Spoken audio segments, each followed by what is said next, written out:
Hello.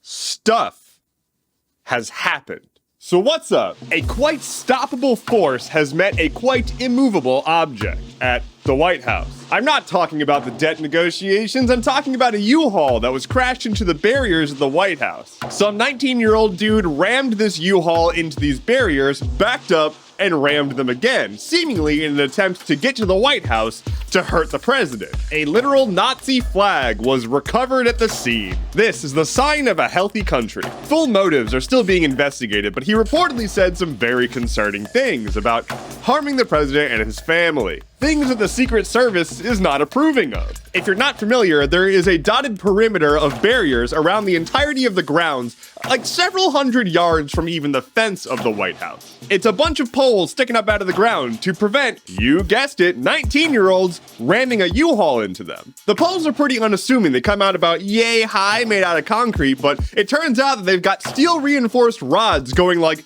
way down. They are quite sturdy. Stout little boys. They have been designed to prevent a freight train from ramming into the Capitol. I don't think that your U-Haul is gonna work. Dear viewer, I hope you are prepared for the most cursed sequence of words that I can imagine. Current reporting is that Ron DeSantis will announce his 2024 campaign tonight in a Twitter live space with Elon Musk.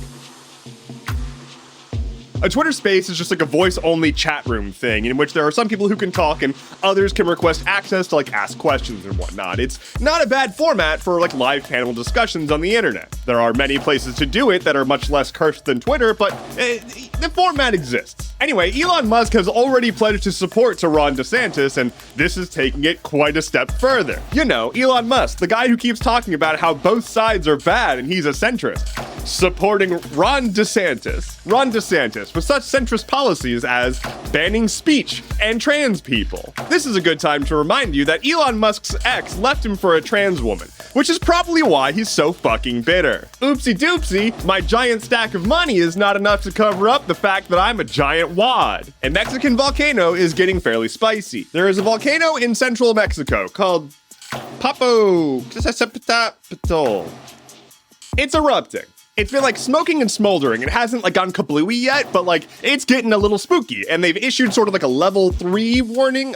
They've issued some kind of warning that's basically like, hey, yo, get ready to jet. Officials and like disaster management people are monitoring it, and they're ready to give the word to like tell people to get the hell out of there. That would affect 3 million people. Now, notably, like this has been going on for several weeks, and they've just been kind of like, for a while, but it's like spewing ash into the sky and getting kind of nasty. It's been a couple decades since there was any like serious eruption from this volcano. Back in like 2000, I think, there was a eruption that affected 50,000 people. So this is scaling up a little bit. But you know what's already erupting?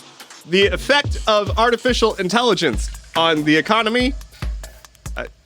No. So here's the deal. Somebody made an AI-generated image of the Pentagon being attacked, and first it was shared on Facebook, but it was quickly cross-posted over to Twitter by somebody with a blue check mark. So it was posted to Twitter. It also had a caption that was like, oh, breaking news, the Pentagon's under attack. And then the stock market started to drop. Now, as a reminder, over on Twitter, the blue check mark no longer means that you're a person of note. It just means that you gave Elon Musk $8 a month to get a blue check mark. Well, despite the check mark meaning having changed, it hasn't really gotten rid of the fact that if people see a blue check mark next to the word breaking, they just assume that it's real. Now, notably, the market bounced back pretty quickly after people realized that it was not real, and then the account was suspended. But what the fuck? New segment alert. New segment alert. New segment alert. On this day in 1626, Peter Minuit purchased Manhattan for about the equivalent of $1,500 in today's currency. He bought it from the Dutch East India Company, and it was eventually turned into New Amsterdam, and then it turned into a sleepy little city called New York City. I should say it was purchased from local indigenous people. Make of that what you will. Lightning round. Ice Cube says that AI is demonic, so it must be true. The comedian best known for his character Uncle Roger has been banned from Chinese social media after making a joke about their authoritarian government. Here's the weather. A new count has come out that says that 122,000 people are being held in solitary confinement in America. TikTok has now stepped up to sue the state of Montana over the ban of TikTok. The US Surgeon General has released a big old statement saying that social media is bad for kids. I can think of a few other things as well. And speaking of general people, the Illinois Attorney General did an investigation that found that in their state, hundreds of Catholic clergymen abused thousands of children since 1950. Significantly more than the church's own investigation said. And finally for today, put on your pirate hat, because Netflix is rolling out their anti-account sharing policies in the US. That is all I have for you today. Thank you so much for watching. Please like, comment, subscribe, share, all that stuff.